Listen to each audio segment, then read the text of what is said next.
The NBA season, the NBA offseason has not started, but it feels like it's already here. And we have breaking news. But before that, if you like basketball content and you want videos like this every day during the whole summer, videos that you won't get from a lot of other channels because it's summertime. You know, people don't post nothing in the summertime, only in the regular season and the playoffs. But if you want videos all throughout the summer of basketball content, make sure you subscribe. And now let's move forward with today's video. First and foremost, LeBron James picks up his $52 million option with the LA Lakers, but it comes with a twist. He says he doesn't know how he views the future with this team. He does want to win. He wants to compete for a championship this year, but he also doesn't know where he wants to end his career. Now, if I'm a Lakers fan, I'm scared because this indicates a couple of things. One, LeBron might request a trade sometime this season. Two, this might be LeBron James' last year. Now, if it's LeBron James' last year, that's a scary sight for the entire NBA and for the entire game of basketball because this might be the last year we get to see LeBron James play basketball. This might be the last year we'll have a chance to even think of LeBron James going to the playoffs. This might be the last year. If you have not seen LeBron James play in real life, in person, right there live in front of you, this is your last chance. This might be the last year you could do that. So if you haven't done it yet, just know this might be your last year.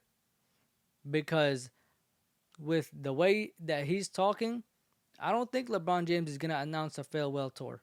I think he's going to play this year out and he's going to retire at the end of the year. I highly doubt LeBron's going to play the rest any year after this. And knowing that, back to the first option that I recommended, if he requests a trade sometime this season, where would he go? Of course, LeBron has the power to go anywhere he wants, especially if it's his last season. But is there a chance that LeBron James fulfills his dream that we have been hearing about, that has been rumored about so many times, that actually almost happened this year around Christmas? Will he go to the Golden State Warriors and play with Steph Curry? Is that possible? LeBron and Steph on the same team for the last year for LeBron James. Is it possible? Can it happen? And as Lakers fans, are y'all okay with seeing that? I really wonder how this is going to turn out. Because everybody signed, well, they didn't sign, they traded for Luka Doncic, so their future is still in their hands unless Luka decides to leave once his contract is up. But other than that, how do you guys think LeBron James' career is going to end? And how do you think this year is going to go with LeBron James and the LA Lakers? And other news, Julius Randle re-signed with the Minnesota Timberwolves, expected. I don't know who else will sign Julius Randle. He's an amazing talent, a lot to take up. He does demand the ball a lot. He demands a lot in the game from the team that he's playing on. But he seems to be working well with the Minnesota Timberwolves and Anthony Edwards. So I'll see how that turns out. But that's not really major news. The Knicks obviously still have not found a coach. Surprise. After that, we have Duncan Robinson declining his $20 million option to return to the Miami Heat. And he's testing free agency. I don't even understand how him and his agent thought that this is a great idea. I'm sorry, I don't think Duncan Robinson is worth more than $20 million. I actually thought $20 million is too much for Duncan Robinson.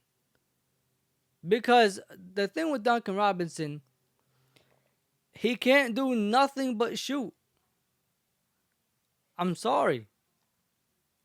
Even if you could drive here and there, you're not trusting him to do that. No team is trusting him to do that. The only thing you're trusting Duncan Robinson to do is shoot.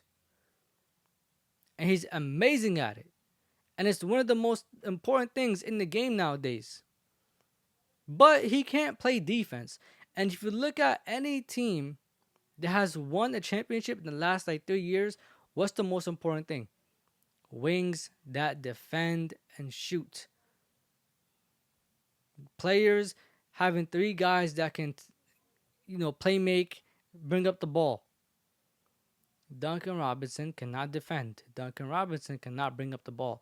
Duncan Robinson playmaking is shaky, but he can playmake. I have seen him playmake. So you cannot sit here and hide him on defense every single time. Especially if you're one of the teams that's willing and wanting to make a deep playoff run. Duncan Robinson is not the move. And lastly, before we get into the biggest news of the day, Lonzo Ball got traded to the Cleveland Cavaliers. Now, right when everybody was saying that the Cleveland Cavaliers are done, it's time to trade Darius Garland. It's time to trade Donovan Mitchell. It's time to move one of them. It's time to do something about this team. This, that, and the third. They get Lonzo Ball. Exactly what they needed. When not only did they get Lonzo Ball, they only traded Isaac Okoro. A good player off the bench. Doesn't really take too much away from you, honestly. He could even help Donovan Mitchell in this playoff run. But you know who could if he stays healthy and you know how to manage him properly? Lonzo Ball. He can play make, he can defend, and occasionally he can knock down a three or two. So this is exactly what you need. And he's a big point guard. And I know with this coach, we might see a different side of Lonzo that we haven't seen before. We might see him more engaged in the game. We might see his defensive skill actually show up and be visibly apparent. His playmaking skill might come back. Not that he ever lost these, but you could tell with all the injuries, all the trades, that he wasn't playing with the same amount of confidence as he was coming in. There was a time when Lonzo Ball was the story of the Lakers. So now with the Cavaliers, they give you an extra playmaker, an extra ball handler, an extra person who could bring the ball up besides Darius Garland and Donovan Mitchell. We can see in the playoffs, Donovan Mitchell was tired. Putting up 45 points, he was tired. But now you have Lonzo Ball who can bring the ball up. You have Darius Garland who can bring the ball up. And like I said earlier, if you need three guys that can bring the ball up, if you're going to win a championship, or if you even think about winning a championship, because teams are going to pick up full court. The Pacers did it. The Thunder did it. The Celtics will definitely take out somebody. Well, I don't know about now because they blew up the whole team. But before, when they won a championship, they would definitely take out the first or second option that are going to bring up the ball. So you definitely need three options that can bring up the ball. Teams are not playing around with defense. And now you have Lonzo Ball who has the skill to do that at a very high level. The only thing that might be lacking for Lonzo is his offensive game. But that might be able to be, fixed and sharpened up a little bit with this coach and this organization and with the culture that they're building right now. And then the breaking news of the night.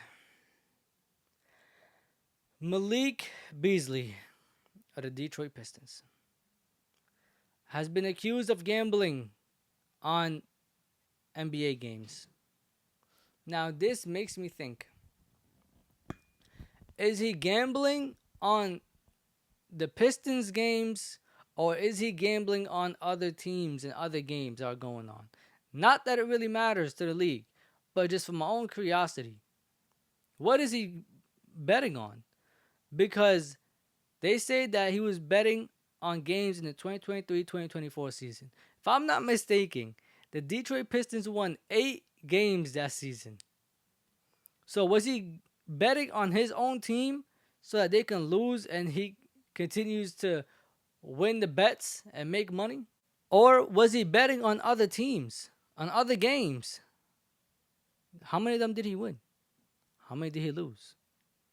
Now, with all seriousness, They did say he was negotiating a 3-year, $42 million contract with the Pistons, but however, now it has been stopped. Conversations are no longer continuing.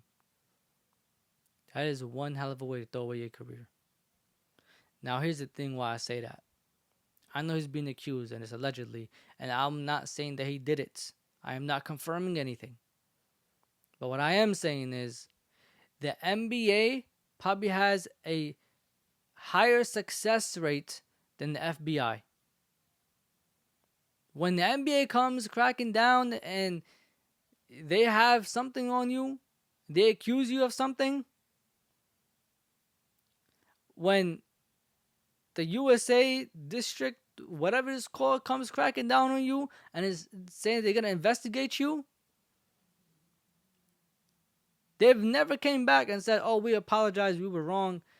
This player wasn't actually doing this and they should continue to play. That doesn't happen. I don't think it's ever happened before. And on top of that, the last person that got caught gambling on teams, played for the Raptors, was Michael Porter Jr.'s brother. And he's gone from the NBA. He can no longer play for the league. You spent all these years of your life putting everything to basketball so you could get to the NBA. And now you're no longer playing. Malik Beasley, I really hope this isn't true. But man, if this is true, and you were number 1, I think, or number 2, you either came in first or second place in 3 points made this season. This was your biggest season shooting wise. Probably your biggest season of your career. It's probably over. It's probably done. All for what? But anyways, y'all, thank you so much for watching the video. Like, comment, subscribe, and share. This Real Talk with E. Safe.